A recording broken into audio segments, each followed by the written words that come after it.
Welcome to my PowerPoint presentation on why Quick Gambit is a bad perk in Dead by Daylight. Quick Gambit grants a small generator repair speed bonus to all other survivors while you're being chased by the killer. You can also see all other survivors' auras. When you are injured, Quick Gambit goes on cooldown for 40 seconds. Quick Gambit has always had a rocky history. In previous iterations, Quick Gambit had a range limit instead of a cooldown, and those versions failed because it required bringing the killer close enough to a generator that they could interrupt it. However, I find its previous version with a 36-meter range to be far more useful than this current version. While this version was buffed to have a map-wide effect, it was nerfed far more by having its repair speed bonus reduced, as well as now featuring a 40-second cooldown for losing a health state.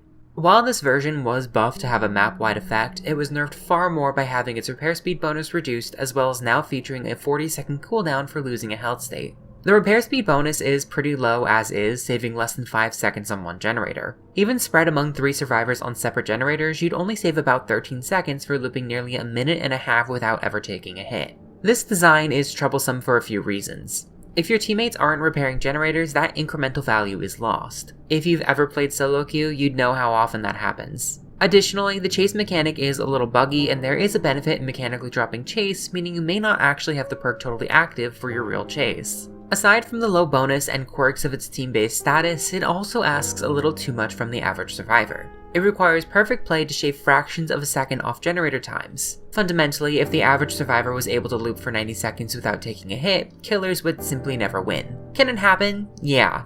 Is it common? No, not at all. This is also not helped when free first hit killers like Kaneki or Legion exist in abundance. Even if you manage to loop that well, the killer can always abandon chase and go for an easier target.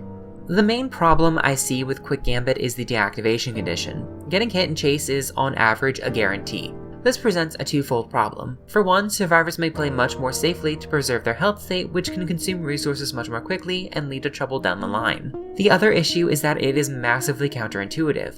If you get hit, it will be deactivated for what will most likely be the remainder of your chase. In fact, if you get 2-tapped, it may not even be off cooldown by the time you're unhooked. While I understand this perk needed some kind of restriction, this is yet another example of behavior nerfing a perk in a way that directly counteracts its function. Since every iteration of Quick Gambit has generally failed, I'm going to suggest a new rework entirely. Quick Gambit now charges active time while you are in chase, capping at 60 seconds of active time. When you begin repairing a generator, active time is consumed and increases your repair speed by up to 10%. To balance it, losing a health state causes you to lose half your currently charged active time. This retains the general idea of the perk converting chase into repair speed bonuses. However, this shifts its focus onto the perk user, streamlining the effect.